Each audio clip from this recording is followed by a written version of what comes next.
So, for a very long time I've wondered about the canonical value of 3 specific Crash Bandicoot games. Now, let's take a look to see if they're actually canon.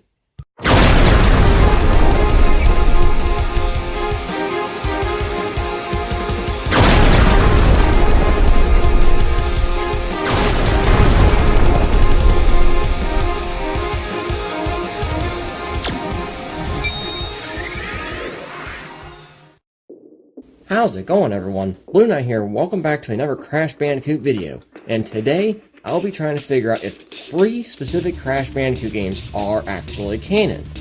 Don't worry, I'll be bringing Spyro into the discussion as well. So, the 3 games in question are Crash of the Titans, Mind Over Mutant, and Skylanders Imaginators Thumpin' Wumpa Islands Adventure Pack. Now, without further ado, let's get started. Okay, so let's start with Crash of the Titans. First off, the game is set on Wumpa Island, which is where Crash, Coco, Crunch, and Aku Aku now live, as opposed to Insanity Island in the previous games. Secondly, we have Crunch, who first appeared in Wrath of Cortex, then appeared in Nitro Kart, made a cameo in Twinsanity, and once again appeared in Crash Tag Team Racing. Now, Nina also appears in this game after being introduced in Twinsanity, although she was mute in Twinsanity, and Crash Tag Team Racing. Now, the character redesigns in Titans as well as Mutants kind of throw this game's canonical value off, as well as their personalities. Like, for example, Crash's gibberish talk didn't exist in the previous games. However, that did carry over into Skylanders and CTR Nitro Fueled. However, he says his second word in the series at the end of the game. Whoa being the first, well, from the originals. Also, we had Engine, Uka Uka, and Tiny in this game, with Tiny breaking the fourth wall with this scene. And frankly, I'm still mad about the last game. You didn't even invite me. That really hurt. Now, the developers implied that fourth wall break was implying Crash Tag Team Racing.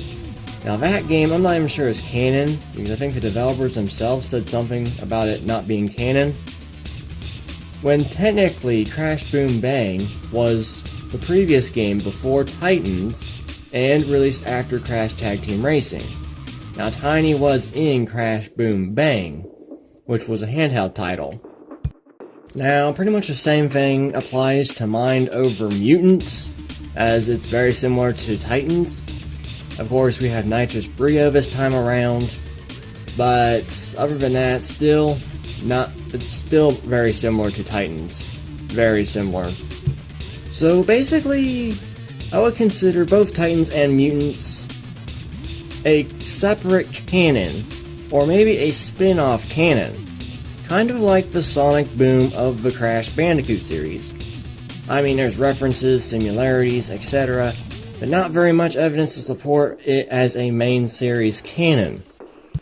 Now, on to the next and final game in this discussion, and that is Skylanders.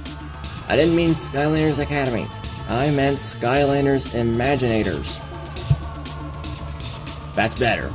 Now, the only thing I'll be discussing from this game is the Thumpin' Wumpa Islands Adventure Pack, which has tons of references and Easter eggs to past Crash games like Warped and Twinsanity. However, Crash does keep his gibberish speech from the Titans Mutant games. But this game's indication of being canon can easily be pointed out by looking at Spyro and Cinder. Now, before I go into this, we need to look back at a previous Crash and Spyro crossover. Specifically, this scene from Crash Twinsanity. Oh my, I almost forgot. The treasure! Our treasure. Yes, we are rich! That treasure is stolen property. It's a little late to develop a conscience, Doctor. Personally, I don't care, but I think he might want his gems back.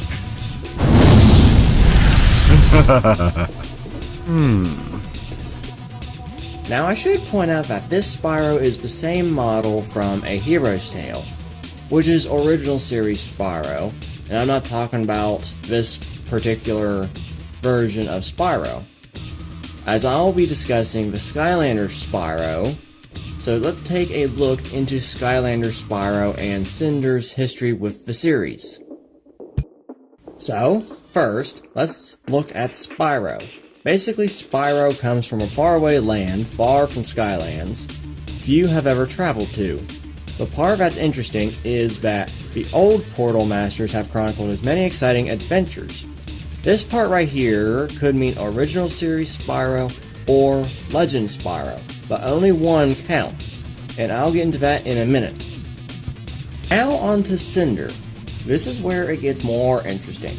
Overall, Cinder's backstory and design is almost identical to her Legend counterpart, her egg being stolen by Malefor's henchmen and corrupted her to do his bidding until Spyro defeated Cinder, which freed her from Malefor's grasp, even joining Spyro on a dangerous quest against Malefor.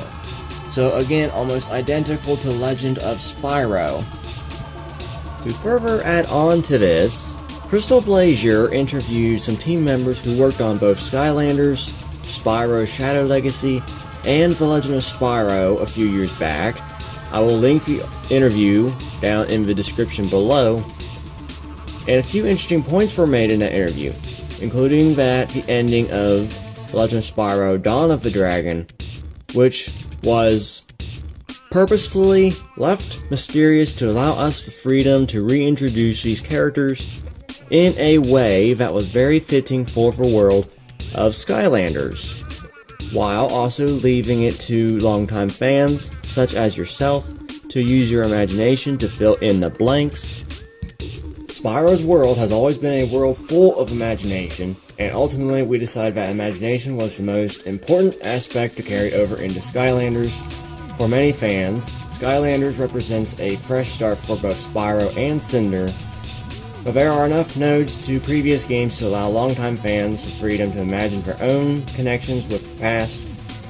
So the real questions are, how do you think Cinder has evolved and developed?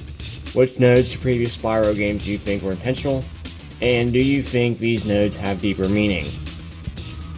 Then, later on in the interview, Paul Wright said, "In terms of nodes to older lore, we face the eternal problems reboots always face. How do you make the characters and worlds sufficiently new that you aren't just repeating what's already been done, but also maintain enough of the heart of Spyro to be legit?" So what I'm getting from this interview is that Dawn of the Dragon's open ending was intentional so that Skylanders can sort of expand on its ending. Now this also explains the absence of other Legend of Spyro characters like Sparks and Hunter in Skylanders, and also the fact that Dark Spyro appears in the Skylanders games, just like in the Legend of Spyro trilogy. Now, knowing all this, let's jump back into Skylanders. I meant Imaginators, not Academy with Crash Bandicoot again. So, seeing as how Skylanders Spyro and Cinder are expansions to the Legend of Spyro canon, and the fact that we see original Spyro in the main canon, then it's likely that Skylanders is non-canon to the main Crash Bandicoot series, like Titans and Mutant. However, thanks to Crash Twin's sanity, all 3 games may be canon after all. Let me explain. Actually, I'll let Dr. Cortex explain it. This is the Psychotron, gateway to the infinite dimensions. The infinite dimensions. That is the answer to this whole thing. Now let's look at how these new dimensions work. As seen when we enter the 10th dimension, we encounter Evil Crash. This is what's known as an alternate dimension, with different versions of the characters and their worlds. And since there's an infinite amount of them, it wouldn't be too far out there to say that one of them is the Titans Mutant dimension. Same could go for Skylanders. However, this one's a little more of a problem than the Titans Mutant one. Reason being Spyro, because classic original Spyro is in the 10th dimension with Evil Crash. Then that leaves the question of which Spyro is in Crash's home dimension. That could be Skylanders Spyro, but instead of focusing on Spyro's canonical value here, we need to discuss crashes. As the level's name suggests, it takes place on Wampa Island, which exists in the original game. However, Crash, in this appearance, seems to be just visiting the island, rather than living on it like in Titans Mutants. Now, there are no mutants present in this game. Okay, so that means Titans Mutant is an alternate dimension. Twinsanity Island is mentioned in this level pack, which is from the 10th dimension in Crash Twinsanity. Then there's a matter of the Tribesmen, since they're not after Crash in this game, like they were in the original and Twinsanity. Now, I did hear this could be because they are not part of Papu Papu's tribe, which is located on Insanity Island and not Wampa Island.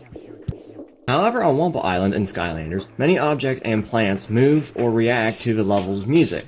Now, for this reason alone, could consider the Skylanders universe an alternate dimension to the main canon, but that reason we could throw out, because the synchronization celebration could be the cause of the island's responses to the music. Plus, there's that aforementioned Twinsanity reference, so it's obviously clear that it's canon.